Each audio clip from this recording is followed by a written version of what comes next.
My name is Remi Rough. I'm an artist from London. So I started on Monday. We are now Thursday, so it's like 4 days. I'm basically painting a very large abstract mural. It's like a colour field with a lot of really long and hard gradients, just trying to put some colour into the greyness of Aberdeen. So how did you develop this style? Because I recognise it from a number of pieces that you've done around UK and the world. So where did it come from? Well, I've always kind of wanted to keep developing what I do, and I guess from like my style writing when I was doing graffiti, I started to fragment and abstract that bit by bit. In the sort of very early 2000s to mid 2000s, I stripped all my letters back to just black and started messing with the form and size of letters, so there'd be very, very small letters and very big letters within one piece.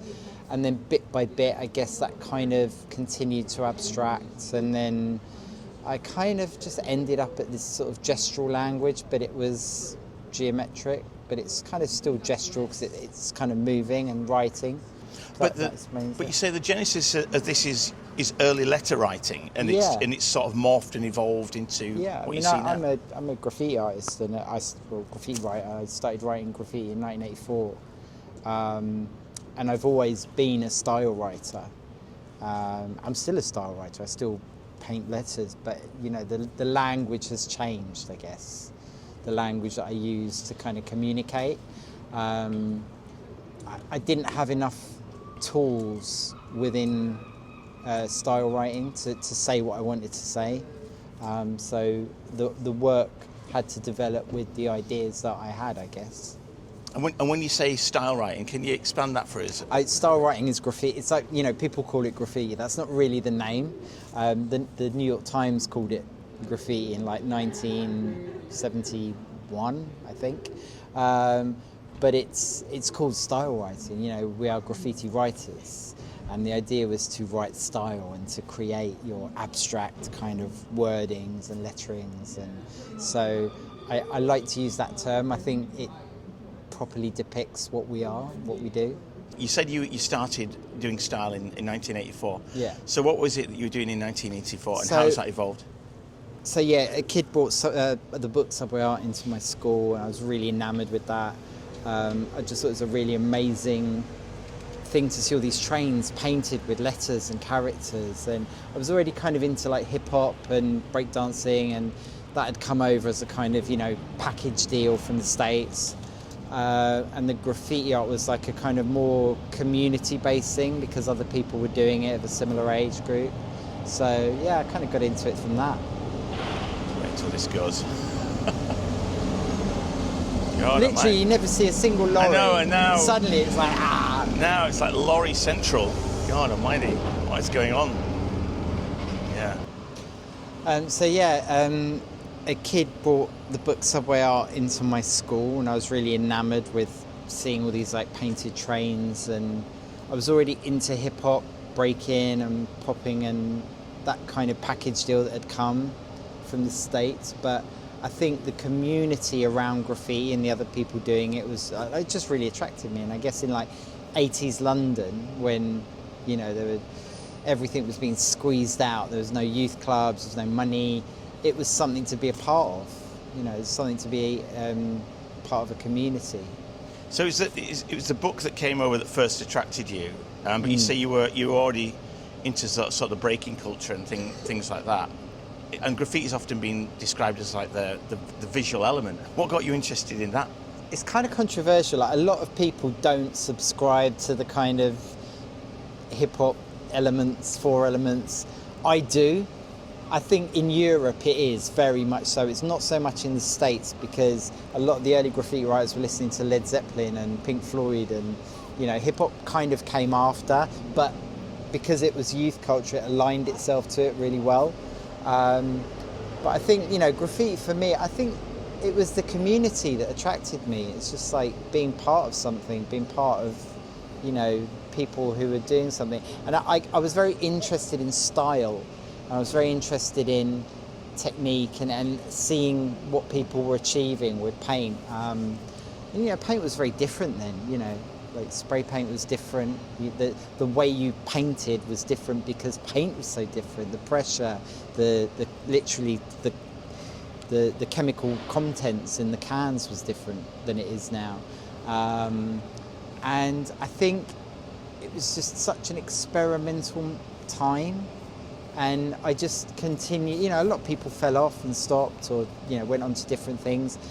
I've loved it so much. I just have such a passion for it that I've just continued. I've never meandered from it. And then you started a crew yourself, I think around sort of 1989, yeah. wasn't it? You sort of got your own crew. In fact, you've just published a book about this very same crew and the work that you've done throughout the decades since then. So can you give us a sense of what was going on in that period of your life? I mean, it was amazing. Like I think I was 22 and I'd been to pretty much nearly every major city in the UK, which is mad, like, you know, in the late 80s. But we were getting invited to go to like jams and events all over the country. And I met this guy Juice in a place called Bridlington, which was in '89 having the World Graffiti Championships. And I met Juice. I don't know how, I can't really remember how we met, but we were supposed to paint at the event and we had this design and we were showing it to someone and Juice was there and he was like, oh, this is amazing. And he just got up on a JCB that was like part there and started like preaching to everybody. And then we had, you know, a bit of a chat, we swapped details.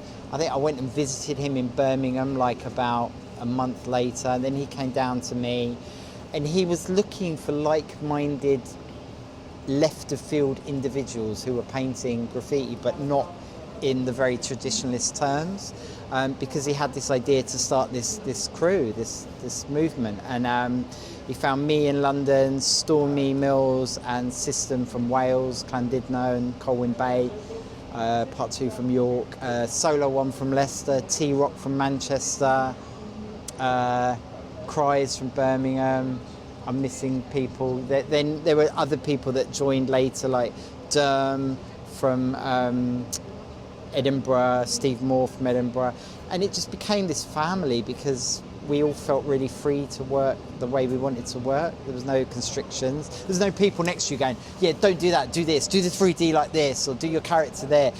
It was like jazz. It was like painting jazz, and everyone was a very talented musician that you could just vibe off and sponge their creativity. It was amazing. It was totally so you weren't living in the same cities, you were living completely different but we were parts of the together country. all the time. It was insane. Like Birmingham was the hub because Juice had this space called Selly Oak, and it was a park, and he was a youth worker for the park, and he basically had all these walls, and he would do 2 events a year, but then we would go again and again, and so we were painting there maybe 3-4 times a year, and then going to other events, you know, maybe 4 or 5 times a year. Hull, Carlisle, Livingston, we're everywhere.